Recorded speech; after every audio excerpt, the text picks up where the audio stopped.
नमस्कार, आज की बात में आपका स्वागत है। आज मैं आपको दिखाऊंगा बिहार में नरेंद्र मोदी का इलेक्शन कैंपेन। आप मोदी की बात सुनेंगे तो आपको लगेगा कैसे उन्होंने विरोधियों को आज करारा जवाब दिया। मैंने पिछले कई दिन से बिहार के लोगों की बातें सुनी हैं, उनके सवाल सुने हैं, विरोधी दलों के नेताओं के भाषण सुने हैं, उनकी आलोचना सुनी है। मोदी ने आज हर सवाल का जवाब दिया। मैं कुछ मेन पॉइंट्स आपको बताता हूं। एक तो मोदी ने चिराग पासवान को लेकर जो कंफ्यूजन है उसको क्लियर कर दिया। साफ साफ कहा वो पूरी तरह नीतीश कुमार के साथ हैं और इस चुनाव में चिराग पासवान के साथ किसी तरह का कोई समझौता नहीं होगा। दूसरी बात, उन्हें लोगों को समझाई पिछले 15 साल में नीतीश कुमार ने क्या क्या काम किए और फिर यह भी बताया कि जो काम वो नहीं कर पाए उसकी वजह क्या थी, उसके लिए कौन जिम्मेदार है। और फिर नरेंद्र मोदी ने याद दिलाया कैसे लालू यादव ने सिर्फ अपने परिवार के लिए 15 साल सरकार चलाई और बिहार में जंगल राज कायम कर दिया था। फिर कहा अगर लोगों ने तेजस्वी यादव को वोट दिया तो बिहार में पुराना राज वापस आ जाएगा। राहुल गांधी को जवाब देते हुए नरेंद्र मोदी ने आर्टिकल 370, पाकिस्तान और चीन के मसले पर कांग्रेस को एक्सपोज किया। मैं आपको मोदी की बात सुनवाऊं, उनके भाषण के हिस्से सुनवाऊं। इससे पहले आपको बता दूं कि आज राहुल गांधी ने भी तेजस्वी यादव के साथ 3 रैलियां की। तेजस्वी आज भी नीतीश कुमार पर लगातार हमले करते रहे और हमेशा की तरह राहुल गांधी के निशाने पर सिर्फ नरेंद्र मोदी थे। राहुल गांधी ने मोदी पर कोरोना के दौरान मिसमैनेजमेंट का इल्जाम लगाया। तो सबसे पहले मैं आपको कोरोना की बात दिखा देता हूं। इन तीनों नेताओं के रैलियों की तस्वीरें दिखाता हूं। इन तस्वीरों से आपको समझ में आ जाएगा कि कोरोना के संकट को लेकर कौन कितना सीरियस है, कौन कितना संवेदनशील है, कौन कितना अनुशासित है। प्रधानमंत्री नरेंद्र मोदी की रैलियों में उतने ही लोगों को बुलाया गया था जितनी कुर्सियां थी। 2 कुर्सियों के बीच 2 गज की दूरी थी। रैली में आने वाले सभी लोगों को मास्क लगाना जरूरी था। रैली में बिना मास्क के कोई नहीं था। और जो तस्वीरें आप देख रहे हैं, जो दूसरी, वो सासाराम और गया की रैलियों की हैं। अब जरा राहुल गांधी और तेजस्वी की रैली की तस्वीरें भी देख लीजिए। आज राहुल और तेजस्वी की रैली नवादा में हुई। रैली में कुर्सियां सिर्फ मंच पर थी, नेताओं के लिए थी। मंच के नीचे मैदान में सिर्फ भीड़ थी। मैदान में हजारों लोग थे। मैदान के आसपास जो घर थे उनकी छतों पर भी लोग खड़े थे। सोशल डिस्टेंसिंग का तो कोई सवाल ही नहीं था, किसी ने ध्यान नहीं दिया। लेकिन बड़ी बात यह है कि एक भी इंसान ने मास्क नहीं लगाया हुआ था। इसीलिए मोदी ने कहा जो लोग बिहार की चिंता नहीं करते, जो लोग बिहारियों की चिंता नहीं करते, जिन लोगों ने बिहार को लालटेन के युग में रखा, अब उन लोगों को फिर से मौका देने की गलती बिहार के लोग नहीं करेंगे। आज भी बिहार की अनेक समस्याओं की जड़ में 90 के दशक की अव्यवस्था है, कुशासन है। आज आप एक नए बिहार को बनते देख रहे हैं। बिहार में नई व्यवस्थाओं को बनते देख रहे हैं। लेकिन एक समय था जब बिहार में इसकी कल्पना भी नहीं की जा सकती थी। ये वो दौर था जब रेलवे स्टेशन पर रात में उतरने के बाद लोग सुबह होने तक अपने घर नहीं जाते थे। सारी सारी रात स्टेशन में ही बैठे रहते थे। ये वो दौर था जब लोग गाड़ी नहीं खरीदते थे ताकि एक राजनीतिक पार्टी के कार्यकर्ताओं को उनकी कमाई का पता न चल जाए। ये वो दौर था जब एक शहर से दूसरे शहर में जाते वक्त ये पक्का नहीं रहता था कि उसी शहर पहुंचेंगे या बीच में ही किडनैप हो जाएंगे। ये वो दौर था जब बिजली संपन्न परिवारों के घरों में होती थी। गरीब का घर दिए और ढीबरी के भरोसे रहता था। आज के बिहार में लालटेन की जरूरत खत्म हो गई है। आज बिहार के हर गरीब के घर में बिजली का कनेक्शन है, उजाला है। आरजेडी के नेता, कांग्रेस के नेता ये पूछते हैं कि बीजेपी के लोग लालू के 15 साल को मुद्दा बनाते हैं, सवाल पूछते हैं, लेकिन बिहार में नीतीश कुमार को भी तो 15 साल हो गए। 15 साल उनका राज है। नीतीश ने क्या किया ये भी बताना चाहिए। तो आज नरेंद्र मोदी ने इसका भी जवाब दे दिया। मोदी ने कहा कि बिहार के लोगों ने लालू को 2005 में सत्ता से बाहर किया, नीतीश की सरकार बनी, लेकिन उसी वक्त केंद्र में यूपीए की सरकार आ गई और फिर यूपीए ने बिहार की जनता से हार का बदला लिया। 10 साल तक नीतीश कुमार को कोई काम नहीं करने दिया। इन 18 महीनों में परिवार ने क्या क्या किया, कैसे कैसे खेल किए, कौन सी बातें अखबारों में छाई रहती थी, कौन सी बातें टीवी वालों को भाती थी, ये बातें मुझे कहने की जरूरत नहीं है। बिहार और देश के लोगों से छिपा नहीं है। जब नीतीश जी इस खेल को बांध गए, ये समझ गए कि इन लोगों के साथ रहते हुए बिहार का भला तो छोड़िए, बिहार और 15 साल पीछे चला जाएगा, तो उन्हें सत्ता छोड़ने का फैसला लेना पड़ा। साथियों, बिहार के लिए, बिहार के उज्जवल भविष्य के लिए हम फिर एक बार नीतीश जी के साथ आए। जिस तक गया में प्रधानमंत्री मोदी की रैली हो रही थी, उस वक्त तेजस्वी यादव नवादा में पब्लिक मीटिंग को एड्रेस कर रहे थे। उन्हें पता था नरेंद्र मोदी ने सासाराम में लालू यादव के जमाने की याद दिलाई थी, जंगल राज की याद दिलाई थी, किस तरह से रात के अंधेरे में लोग को निकलने में डर लगता था, यह बताया था। लेकिन ये सारे ऐसे सवाल हैं जिनका आरजेडी के नेताओं के पास, तेजस्वी के पास कोई जवाब नहीं है।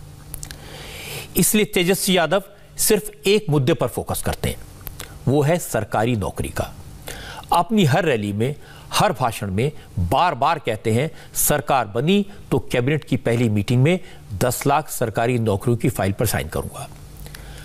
आज तेजस्वी ने यह भी कहा कि 9 नवंबर को लालू यादव जेल से बाहर आ जाएंगे और 10 नवंबर को नीतीश कुमार की विदाई होगी। कुछ लोग चाहते हैं कि जो है मुद्दे से भटकाया जाए, लेकिन बटना नहीं है, काम की बात होनी चाहिए।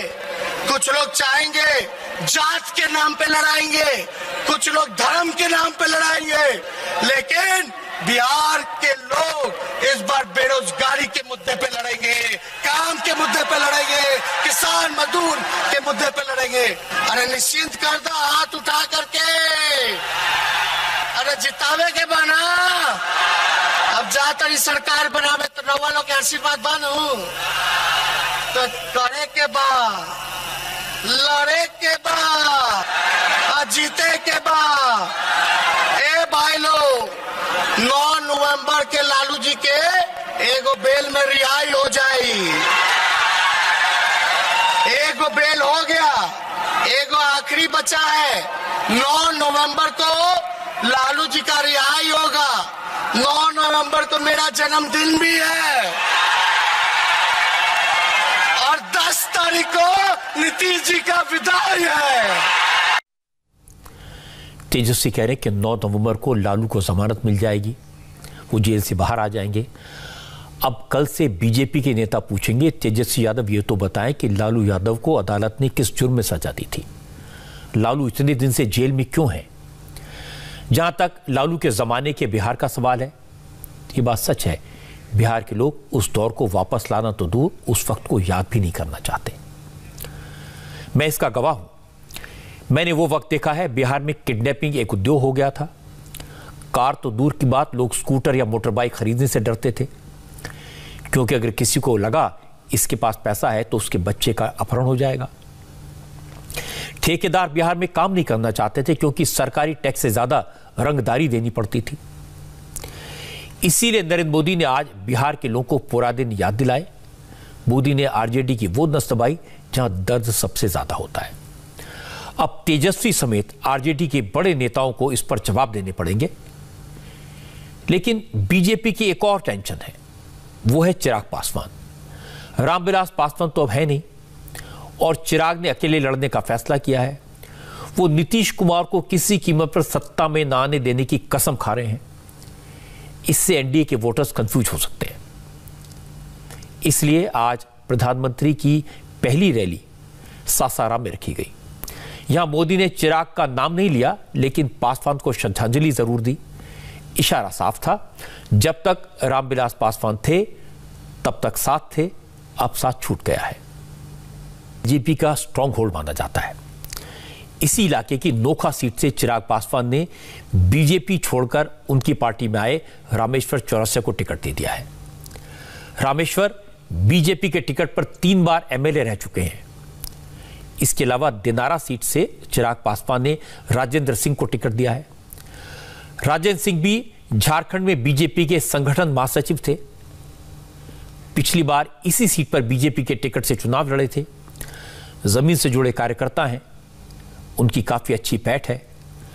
अब एलजेपी के टिकट पर लड़ रहे हैं। बीजेपी के कार्यकर्ताओं में असमंजस न हो, इसीलिए मोदी ने पहली रैली सासाराम में रखी और मोदी ने यहां नीतीश कुमार के साथ खड़े होकर क्लियर कर दिया कि चिराग पासवान कुछ भी कहें, मोदी का कितना भी नाम लें, बीजेपी नीतीश का साथ नहीं छोड़ेगी। सासाराम के बाद मोदी की दूसरी रैली गया में हुई। अब यह भी खास बात है, क्यों गया में रैली हुई? यह एक नक्सल प्रभावित इलाका है। यहां मोदी ने नक्सल समस्या की बात की। उन्होंने कहा कि नक्सली समस्या की जड़ भी बहुत गहरी है।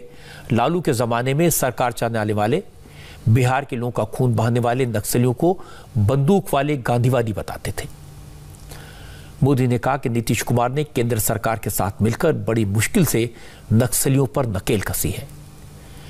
देश में भी नक्सलियों को समेट दिया गया है, लेकिन अगर अब गलती हो गई तो सारी मेहनत पर पानी फिर जाएगा, नक्सली फिर से सिर उठाएंगे। गया जी का ये पूरा क्षेत्र भारत के ज्ञान, आस्था और अध्यात्म का केंद्र रहा है।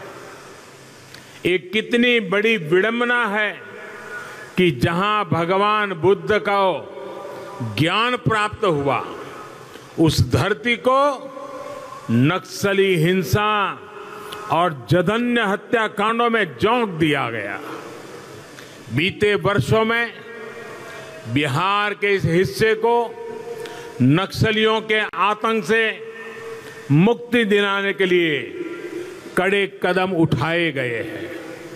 अब नक्सलवाद को देश के एक छोटे से हिस्से में समेट दिया गया है। हिंसा और अराजकता से बाहर निकालकर इस पूरे क्षेत्र को विकास की पटरी पर लाने के लिए बीते सालों में बहुत मेहनत की गई है। वो लोग जो नक्सलियों को, हिंसक गतिविधियों को खुली छूट देते रहे, आज वो एनडीए के विरोध में खड़े हैं।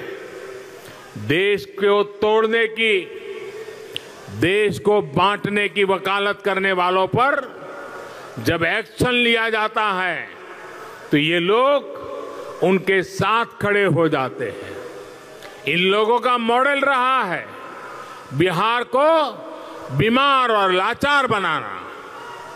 एनडीए का संकल्प है बिहार को सशक्त और आत्मनिर्भर बनाना। बिहार के लोग तो समझ गए होंगे कि पहले ही दिन गया में मोदी की रैली क्यों रखी गई थी और मोदी ने नक्सलियों की बात करके मैसेज क्या दिया। मैं आपको भी बताता हूं। असल में महागठबंधन ने, तेजस्वी यादव ने इस बार लेफ्ट पार्टियों के लिए 29 सीटें छोड़ी हैं और इनमें से 19 सीटें सीपीआई एमएल, जो नक्सलवादी संगठन है, उसको दी है। नक्सल प्रभावित इलाकों में इनका असर है। इसीलिए मोदी ने आज कहा कि अब नक्सली समस्या को जड़ से खत्म करना है तो फिर महागठबंधन से दूर रहना होगा। और इसके बाद मोदी कांग्रेस पर बरसे। मोदी ने नेशनल इश्यूज की बात की। उन्होंने कहा कि महागठबंधन में शामिल लोग देश के मुद्दों पर भी अलगाव की बात करते हैं। पाकिस्तान पर सर्जिकल स्ट्राइक हो, गलवान वैली में हमारे सैनिकों की शहादत हो, हर मुद्दे पर महागठबंधन के लोग देश के खिलाफ बोलते हैं।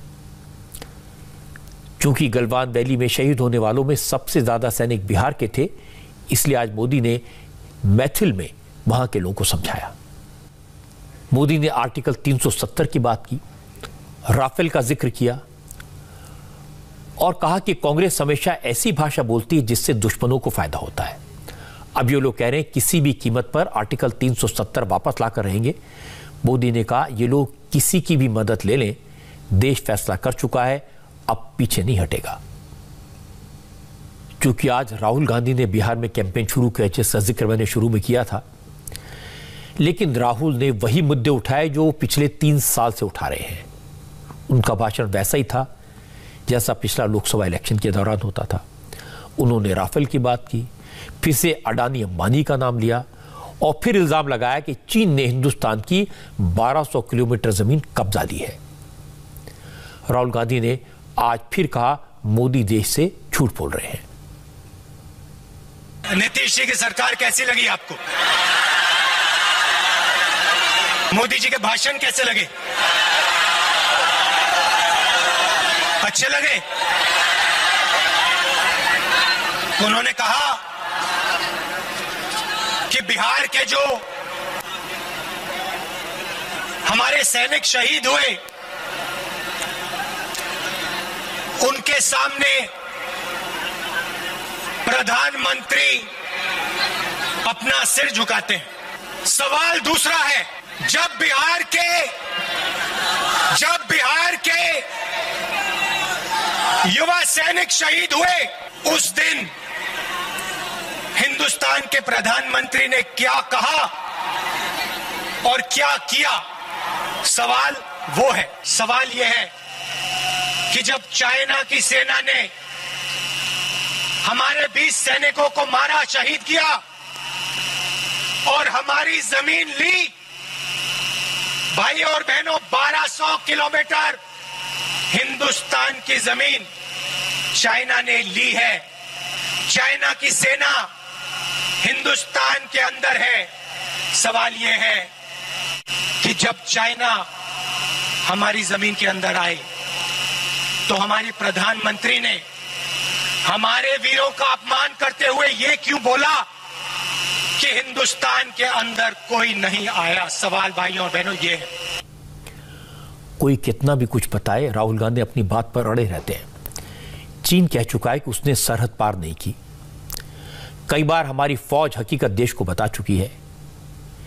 नरेंद्र मोदी ने कई बार एक्सप्लेन किया है, रक्षा मंत्री ने बताया है, लेकिन देश मोदी की बात पर यकीन करता है। देश के लोग सेना पर भरोसा करते हैं, हमारे जवानों की जांबाजी पर यकीन करते हैं। लोग जानते हैं इस समय भारत की फौज डोमिनेटिंग पोजीशन में है, वो ऐसी चोटियों पर ऊपर बैठी है जिससे चीन परेशान है और यही चीन की टेंशन है। लेकिन राहुल गांधी अकेले ऐसे हैं जो न इसको देखने को तैयार है न मानने को तैयार है, और राहुल गांधी को कोई समझा भी नहीं सकता। बिहार में तो आजकल लोग मजाक में एक बात कह रहे हैं कि लोग यूपी के असेंबली इलेक्शन को याद करते हैं, कहते हैं कि तेजस्वी भैया ने माहौल तो अच्छा बनाया था, लेकिन अब राहुल गांधी बिहार में आ गए हैं, कहीं अखिलेश जैसा याल ना हो जाए। क्योंकि बिहार का इलेक्शन कोरोना के संकट के बीच हो रहा है, कोरोना का देश में पहला चुनाव है, इसलिए कोरोना भी यहाँ एक इशू है। आज नरेंद्र मोदी ने बिहार के लोगों की तारीफ की, कहा कि जिस तरह से बिहार के लोगों ने, यहाँ की सरकार ने कोरोना का मुकाबला किया वो काबिल तारीफ है, लेकिन जरूरत इस बात की है कि इसी तरह की सावधानी बनी रहे, अब कोई ढील ना हो, क्योंकि खतरा कम नहीं हुआ है, खत्म नहीं हुआ है। कोरोना के मुद्दे पर राहुल गांधी भी बोले, उन्होंने मोदी का मजाक उड़ाया, कहा प्रधानमंत्री ने तो कहा था 22 दिन में कोरोना को हरा देंगे, अब कह रहे हैं कि जनता खुद अपना बचाव करे। कोरोना का समय, बीमारी फैल रही है, पूरा हिंदुस्तान घबराया हुआ है, नरेंद्र मोदी आते कहते हैं भाई और बहनों 22 दिन की लड़ाई है, 22 दिन में हिंदुस्तान कोरोना को मिटा देगा। मैं फरवरी से कह रहा था कि कोरोना से हिंदुस्तान के गरीब लोगों को, किसानों को, मजदूरों से बहुत जबरदस्त नुकसान होने वाला है। मेरा मजाक उड़ाया।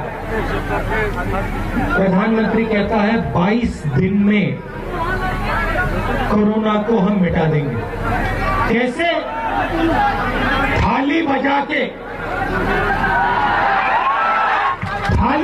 के और मोबाइल फोन की लाइट जला के हम कोरोना को 22 दिन में खत्म कर देंगे। अच्छा, आप भी बड़े होशियार हो। आपने कहा भैया थाली बजाने को कह रहे तो बजा देते, लाइट जलाने को कह रहे लाइट जला देते, आपने कर दिया। अब 6-7 महीने हो गए, कोरोना फैलता जा रहा है, प्रधानमंत्री एक शब्द नहीं कह रहे। कोरोना एक ऐसा इन्फेक्शन है, ऐसी बीमारी है जिसके बारे में मजाक नहीं करना चाहिए। इसने बहुत सारे लोगों की जान ली है और खासतौर पर बिहार में तो लोगों को ज्यादा सावधान करने की जरूरत है, समझाने की जरूरत है कि कोरोना गया नहीं है, खत्म नहीं हुआ है। लेकिन मैंने शुरू में कहा था कि बिहार के इलेक्शन कैंपेन में राहुल गांधी के निशाने पर सिर्फ नरेंद्र मोदी हैं और तेजस्वी यादव के निशाने पर नीतीश कुमार। तेजस्वी की खास बात यह है कि अपने हर भाषण में हर 2 मिनट के बाद किसी न किसी तरह सरकारी नौकरी की बात जरूर लाते हैं। उन्हें लगता है यही मूल मंत्र है और वो जोर जोर से कहते हैं कि सबसे पहले 10 लाख नौकरी दूंगा। कोरोना की बात करने से पहले भी तेजस्वी ने 10 लाख नौकरी की बात की। इसके बाद भी कहा कि कोरोना के वक्त तो नीतीश कुमार घर से नहीं निकले, जनता को अपने हाल पर छोड़ दिया, अब वोट मांगने की मजबूरी है, इसलिए रैलियां कर रहे हैं। सुनो नौजवानों, सुनो, पहला कैबिनेट मीटिंग में, पहला मंत्रिमंडल की बैठक में मेरा पहला कलम चलेगा तो एक साथ देश के इतिहास में पहली बार 10 लाख नौजवानों को सरकारी नौकरी। हम झूठ नहीं बोलेंगे, हमको लंबा राजनीति करना है। हम ठेठ बिहारी है, ठेठ बिहारी, जो कहा तरी ओकरा के पूरा करे। हमार डीएनए भी शुद्ध बा, बुझाता ना। नीतीश कुमार जी तो 144 दिन से सीएम हाउस में अंदर रहे। पहले भी कोरोना था, अभी भी कोरोना है, लेकिन उस समय नहीं निकले बाहर। अभी निकल रहे। वोट चाहिए, कुर्सी चाहिए तो निकलत रहे, वोट मांगत रहे। बताओ, निकलना चाहिए था कि नहीं निकलना चाहिए था? ये 2-2 हजार किलोमीटर तक, 1500 किलोमीटर तक, एगो माई, एगो कोड़ा में बबुआ के लेल बारी, एगो में सामान लेके चलो तरी 1500 किलोमीटर। और नीतीश जी कहते रहे कि जो जहां है वहीं रहो। बोले थे कि नहीं बोले थे? आज सहरसा, गया और भागलपुर में नरेंद्र मोदी की जो रैलियां हुई उससे करीब 40 असेंबली सीटों पर असर होगा। मैं पिछले कई दिन से बिहार के लोगों की बात सुन रहा हूं, तेजस्वी यादव के भाषण सुन रहा हूं। ये सब लोग कहते हैं कि बिहार की जनता जानती है कि लालू के यादव में जो राज था उसमें कितनी गड़बड़ थी।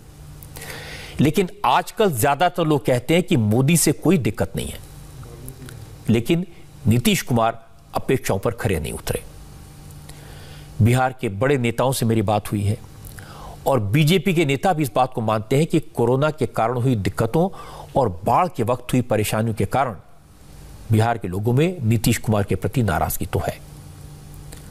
और ये सही है कि नीतीश ने काम किया है, सड़कें बनी है, बिजली की हालत भी सुधरी है, स्कूल बने हैं, करप्शन पहले के मुकाबले कम हुआ है, अपराधियों पर नकेल कसी गई है, किडनैपिंग का उद्योग बंद हो गया है।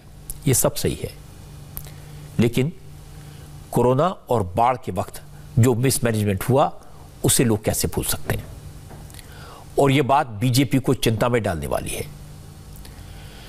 लेकिन बिहार के लोग लालू यादव के जमाने के जंगल राज को भी याद नहीं करना चाहते।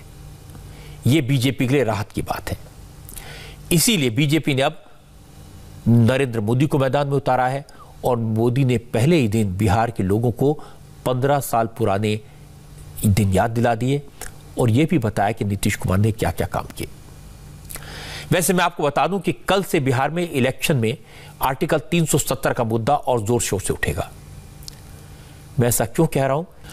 आज 14 महीने बाद महबूबा मुफ्ती ने मीडिया से बात की और एक बार फिर महबूबा ने देश की भावनाओं का आहत किया। महबूबा ने कहा कि नरेंद्र मोदी की सरकार ने कश्मीर से आर्टिकल 370 छीना है। अब कश्मीर के सारे राजनीतिक दल मिलकर फिर से आर्टिकल 370 को वापस लाने की जद्दोजहद करेंगे और यह लड़ाई तब तक खत्म नहीं होगी जब तक 370 की वापसी नहीं होती।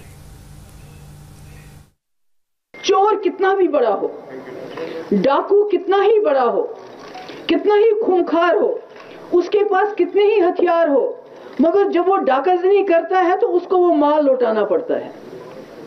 इसलिए जो 5 अगस्त 2019 को जो डाकाजनी हुई, जो हमसे चुराया गया, वो किसी कानून के तहत नहीं लिया गया। इनके हाथ में वो ताकत कतई नहीं है कि वो जम्मू कश्मीर में जो 370 जो हमारी पोजीशन है या 35 है या हमारी जो स्पेशल पोजीशन है उसको वो छीन सके। They don't have any powers. तो मैं अपने लोगों को यकीन दिलाना चाहती हूँ, जो मुझे सुनेंगे, मुझे देखेंगे, कि जो चीज चुराई गई हो, जो चीज डाकाजनी से हासिल की गई हो, वो ज्यादा देर डाकू के पास नहीं रहती है, वो अपने लोगों के पास वापस पहुंच जाती है और इसका मैं यकीन दिलाना चाहती हूँ। और इसके बाद तो महबूबा ने तिरंगे को जम्मू कश्मीर का झंडा मानने से इनकार कर दिया। असल में आज जब महबूबा मुफ्ती प्रेस कॉन्फ्रेंस के लिए आई तो उनके सामने जो टेबल रखी थी उस पर 2 झंडे लगे थे। एक झंडा उनकी पार्टी का और दूसरा जम्मू कश्मीर का पुराना झंडा।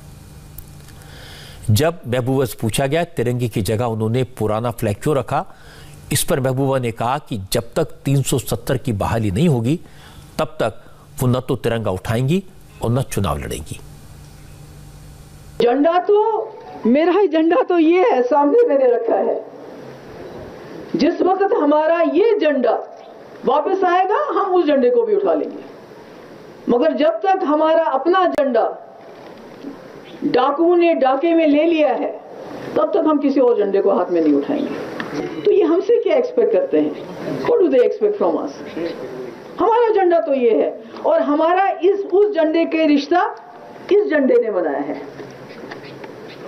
It is not independent of this flag, जो हमारा इस मुल्क के झंडे के साथ रिश्ता है। जिस वक्त हमारे हाथ में ये झंडा आएगा हम वो झंडा भी उठा लेंगे। जम्मू कश्मीर भारत का अभिन्न अंग है। भारत का ध्वज जम्मू कश्मीर का भी ध्वज है और यही बात रविंद्र रैना जो बीजेपी के नेता हैं उन्होंने कहा कि जम्मू कश्मीर में अब सिर्फ तिरंगा ही रहेगा। जम्मू कश्मीर में सिर्फ एक झंडा, हमारा प्यारा पवित्र तिरंगा झंडा लहराया जाएगा। हमेशा यहां हमेशा तिरंगा झंडा फहराया जाएगा। महबूबा मुफ्ती के ये मुंगेरी लाल जैसे हसीन सपने कभी पूरे नहीं होने वाले। अब कयामत की सुबह तक ना धारा 370 वापस होगी और कयामत की सुबह तक ना जम्मू कश्मीर का अलग से झंडा यहां वापस होगा। नेशनल फ्लैग का अपमान, राष्ट्रीय ध्वज का अपमान देश का अपमान है। महबूबा मुफ्ती तो मुख्यमंत्री रही हैं, तिरंगे को सलाम करती रही हैं, वो नियम जानती हैं, कानून जानती हैं, संविधान जानती हैं। वैसे महबूबा को यह भी समझना चाहिए कि वो जितना जहर उगलेंगी लोग उनसे उतने ही ज्यादा नाराज होंगे। जम्मू कश्मीर के लोगों के सामने उनकी असलियत उतनी ज्यादा उजागर होगी। आपको ध्यान है पहले फारूक अब्दुल्ला ने कहा था कि वो चीन की मदद से आर्टिकल 370 वापस लाएंगे। आज नरेंद्र मोदी ने साफ कह दिया जिसकी चाहे मदद ले लें, आर्टिकल 370 तो नहीं जाएगा, यह देश का फैसला है और जो देश का फैसला है वो वापस होने का सवाल ही नहीं पैदा होता। अब महबूबा को पाकिस्तान से मदद की उम्मीद होगी, फारूक अब्दुल्ला को चीन से मदद की उम्मीद होगी, लेकिन मुश्किल यह है न चीन और न पाकिस्तान फिलहाल मदद करने की हालत में है। पाकिस्तान तो खास तौर पर, क्योंकि इमरान खान की अपनी कुर्सी खतरे में है। इमरान खान के खिलाफ पूरा विपक्ष एकजुट हो गया है। पाकिस्तान में नवाज शरीफ की बेटी मरियम नवाज भी वहां के वजीर आजम इमरान खान को ओपन चैलेंज कर रही हैं। वो लगातार इमरान खान की कुर्सी खिसकने की तारीखें मुकर्रर कर रही हैं। आज मरियम नवाज लाहौर में थी। मरियम नवाज ने कहा कि ताज़ा सूरत हाल देखते हुए इमरान खान की सरकार जनवरी से पहले गिर जाएगी। इस पर इमरान ने कहा कि नवाज शरीफ जितना चाहे छिप लें, उन्हें पकड़कर पाकिस्तान लाएंगे। इमरान खान ने नवाज शरीफ को चूहा कहा। असल में पिछले दिनों कराची में सिंध पुलिस और पाकिस्तानी फौज के बीच जो हालात बने, आर्मी के एक्शन के खिलाफ पुलिस के अफसर छुट्टी पर चले गए थे, इस पूरे डेवलपमेंट को लेकर इमरान खान के खिलाफ विरोधी दलों में जबरदस्त नाराजगी है। मरियम नवाज ने इमरान खान पर तीखे हमले किए। मरियम ने कहा, Imran Khan dummy prime minister हैं, सरकार तो फौज चला रही है, लेकिन अब जिस तरह इमरान खान घबराए हैं, उससे लगता है कि उनकी सरकार जनवरी से पहले गिर जाएगी। मुझे तो ऑनेस्टली जिस तरह हुकूमत घबरा गई है, जिस तरह हुकूमत बनी गाला में छुप के बैठी है, जिस तरह इनकी हवाइयाँ उड़ी हुई हैं, मैं तो ये समझ रही हूँ कि ये शायद जनवरी से बहुत पहले चलती बने। जो कराची में हुआ है उससे ये पता चल गया है कि हुकूमत में असल में कौन है। तो इमरान खान तो हुकूमत में है ही नहीं, उसको तो एक डमी बना के कुर्सी पे बिठाया हुआ है। आप देखिए वो डमी भी गायब है 3 दिन से।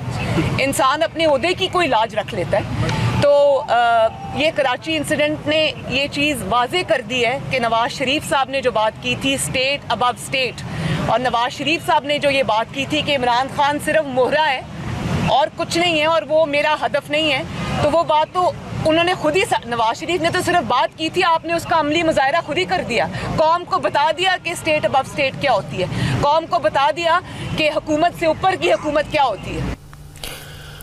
मरियम नवाज के सवालों का तो इमरान ने कोई जवाब नहीं दिया, लेकिन इमरान खान ने नवाज शरीफ पर वार किया। इमरान ने कहा कि वो नवाज शरीफ को छोड़ेंगे नहीं, नवाज शरीफ को जल्दी से जल्दी लंदन से वापस पाकिस्तान लाएंगे। आप कब वापस ला रहे हैं नवाज शरीफ को? क्योंकि डेट्स दे रहे हैं वज़रात में 15 जनवरी की डेट दे रहे हैं कि जनाब 15 जनवरी से पहले नवाज शरीफ को हम ले आएंगे। इसका इस वक्त हम ब्रिटिश गवर्नमेंट से बात कर रहे हैं। 2 चीज़ें हैं ना, अगर एक्स्ट्रेडिशन मांगते हैं तो वो लंबा प्रोसेस है। हम कह रहे हैं कि डिपोर्ट करो, डिपोर्ट अभी हो सकता है, क्योंकि ये झूठ बोल के यहाँ से गया था कि इसको बीमारी है, वहाँ जाके इलाज उलूज करवाया नहीं और वहाँ इंतज़ार करता रहा कि एनआरओ मिलेगा, जब नहीं मिला तो अब ये इससे शुरू कर दिया। हुई डिपोर्ट के लिए? जी, उनके ऑफिशियल से हमारी बातचीत चल रही है, रेगुलर बातचीत चल रही है। हमारी पूरी कोशिश है इसको हम डिपोर्ट करवाएं। तो आप प्रीमियर लेवल पे आप भी इस पे आएंगे अगर मसला हल ना हो? अगर मुझे जाना पड़ा तो फिर मैं बोरिस जॉनसन से बात करूंगा, इसको वापस लाएंगे हर सूरत में। जी। इमरान खान यही नहीं रुके, उन्होंने नवाज शरीफ को चूहा कहा। पाकिस्तान के वजीर आजम ने कहा उनके खिलाफ पाकिस्तान में जो प्रोटेस्ट हो रहे हैं उसके पीछे इंडिया और अमेरिका की लॉबी है। नवाज शरीफ और नरेंद्र मोदी दोनों मिले हुए हैं। इमरान खान ने नवाज शरीफ पर अटैक किया तो मरियम नवाज ने कराची में अपने पति की गिरफ्तारी का मुद्दा उठाया। मरियम नवाज ने कहा कि इमरान खान जिस तरह की घटिया भाषा का इस्तेमाल करते हैं उसका जवाब देने की जरूरत नहीं है, लेकिन इतना जरूर है कि अब पाकिस्तान में बेटियां भी सुरक्षित नहीं हैं। इस तरह की घटिया बातें करनी मैं नहीं समझती कि उनका जवाब भी देना जो है वो मुझे देना चाहिए। हाँ, लेकिन एक बात है, आपने चार दीवारी के ऊपर हमला किया, आपने एक औरत के कमरे के अंदर, एक खातून के कमरे पर धावा बोला, उसके दरवाजे का लॉक तोड़ के। आपके पास कैप्टन सफदर की गिरफ्तारी का वारंट था, मेरी गिरफ्तारी का वारंट नहीं था। आपके पास कोई इजाज़त नहीं थी कि आप एक खातून के कमरे में जो उस वक्त बेड में हो और उसके कमरे में आप धावा बोलकर दाखिल हो जाए। आपके पास ये वारंट नहीं था, ये गैर कानूनी था, इसका जवाब आपको देना पड़ेगा। और मैं मरियम नवाज नहीं हूँ, मैं पाकिस्तान की बेटी हूँ, कौम की बेटी हूँ, लोगों की बहन हूँ, लोगों की बेटी हूँ। और अगर मरियम नवाज के साथ ये हो सकता है तो पाकिस्तान की कोई बेटी, पाकिस्तान की कोई बहन यहाँ महफूज नहीं है। पाकिस्तान की हालत बुरी है, उसे दूसरे देशों के कर्ज का ब्याज चुकाने के लिए भी कर्ज लेना पड़ रहा है। लेकिन अब दुनिया में कोई पाकिस्तान को लोन देने को भी तैयार नहीं है। और जहाँ तक इंटरनल सिचुएशन है, पाकिस्तान में सिविल वॉर जैसे हालात पैदा हो गए हैं और इमरान खान अपनी हर प्रॉब्लम के लिए नरेंद्र मोदी को जिम्मेदार ठहराते हैं। जो कुछ बच जाता है उसके लिए वो अमेरिका को जिम्मेदार ठहराते हैं। एक ज़माना था पाकिस्तान के लीडर अमेरिका की तारीफ करते नहीं थकते थे, हर बात के लिए अमेरिका के सामने जाकर हाथ फैलाते थे, लेकिन अब उन्हें अमेरिका अपना दुश्मन दिखाई दे रहा है क्योंकि अमेरिका ने भारत का साथ दिया, नरेंद्र मोदी का साथ दिया। हालांकि मोदी को इन सब बातों से कोई फर्क नहीं पड़ता। मोदी विकास के एजेंडे पर आगे बढ़ रहे हैं। कल नरेंद्र मोदी गुजरात में एशिया के सबसे बड़े रोपवे का उद्घाटन करेंगे। अब मैं आपको बताता हूं एशिया के सबसे बड़े रोपवे के बारे में। यह रोपवे जूनागढ़ में बनकर तैयार है। कल इसका उद्घाटन प्रधानमंत्री नरेंद्र मोदी करेंगे। इस रोपवे के खुल जाने से भक्तों को गिरनार पहाड़ियों पर बने अंबाजी मंदिर तक पहुंचना आसान हो जाएगा। जब नरेंद्र मोदी गुजरात के मुख्यमंत्री थे तब उन्होंने इस प्रोजेक्ट की नींव रखी थी, लेकिन मुश्किल काम था, काफी वक्त लगा, मटेरियल जुटाने में ही काफी साल लग गए। प्रोजेक्ट पर प्रॉपर तरीके से काम 2018 में शुरू हुआ और कल इसका उद्घाटन होगा। हमारे संवाददाता निर्णय कपूर ने बताया कि 2300 मीटर लंबे इस रोपवे में 25 ट्रॉलीज होंगी और हर ट्रॉली में 8 लोग सफर कर सकेंगे। अभी अंबाजी मंदिर तक जाने के लिए करीब 10,000 सीढ़ियां चढ़नी पड़ती हैं और इसमें 7 घंटे का वक्त लगता है, लेकिन इस रोपवे से मंदिर तक पहुंचने में महज 8 मिनट का वक्त लगेगा और भक्त देवी के दरबार में सीधे पहुंच पाएंगे। आखिरकार प्रधानमंत्री नरेंद्र मोदी ने मुख्यमंत्री रहते हुए गुजरात के जो सपना देखा था गिरनार रोपवे का, वो अब पूरा हो चुका है। वो सपना अब साकार हो चुका है। गिरनार रोपवे 24 अक्टूबर से देश को जो समर्पित हो रहा है, उसके बाद अब गिरनार धाम की यात्रा करना बहुत ही सरल हो जाएगा। पहले इन ऊंची ऊंची आप देख सकते हैं पर्वतमालाओं के बीच में बसा गिरनार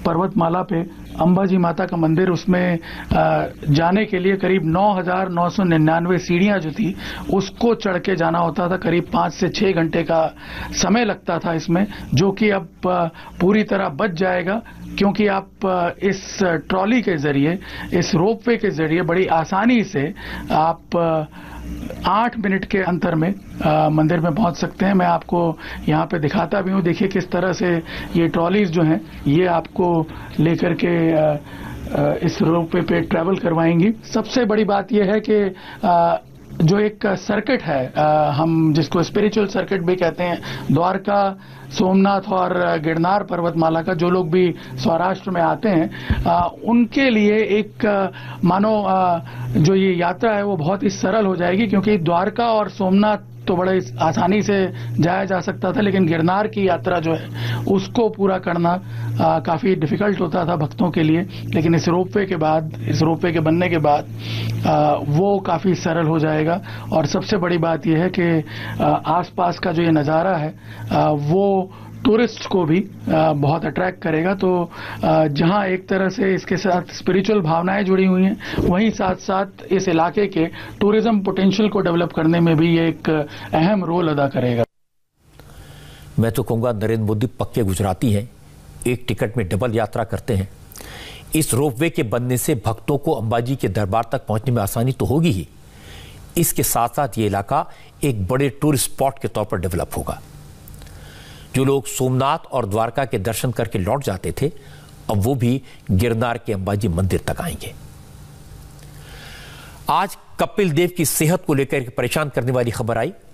खेलते और क्रिकेट की दुनिया के लेजेंड कपिल देव इस वक्त हॉस्पिटल में है, लेकिन मैं आपको बता दूं मेरी डॉक्टर से बात हुई है, कपिल अब बिल्कुल ठीक ठाक हैं, 1-2 दिन में घर आ जाएंगे। असल में कपिल देव को कल रात करीब 1 बजे चेस्ट पेन हुआ था। इसके बाद दिल्ली के फोर्टिस हॉस्पिटल में उन्हें लाया गया और कपिल देव की एंजियोप्लास्टी की गई है, स्टेंट लगाया गया है और इस वक्त वो कार्डियोलॉजी डिपार्टमेंट के हेड डॉक्टर अतुल माथुर की निगरानी में है। कपिल देव को फिलहाल आईसीयू में रखा गया है, लगातार उन पर नजर रखी जा रही है, लेकिन डॉक्टर्स का कहना है कि सिचुएशन स्टेबल है और वो बिल्कुल ठीक है। अब से थोड़ी देर पहले कपिल ने ट्वीट भी किया और कहा कि देश भर में जिस तरह उनकी सेहत के लिए दुआएं मांगी जा रही हैं, इसके लिए लोगों के शुक्रगुजार हैं। उनकी सेहत अब ठीक है, ये उन्होंने कंफर्म किया है। हम सब मिलकर उनके प्रार्थना करें और कहें कि कपिल देव बहुत जल्द ठीक होकर घर आ जाएं। और वक्त है स्पेशल रिपोर्ट का। नरेंद्र मोदी की कैंपेन के बाद बिहार का माहौल कैसे बदला, वहां की जनता क्या कह रही है, बिहार की ग्राउंड रिपोर्ट देखिए पंकज भार्गव के साथ।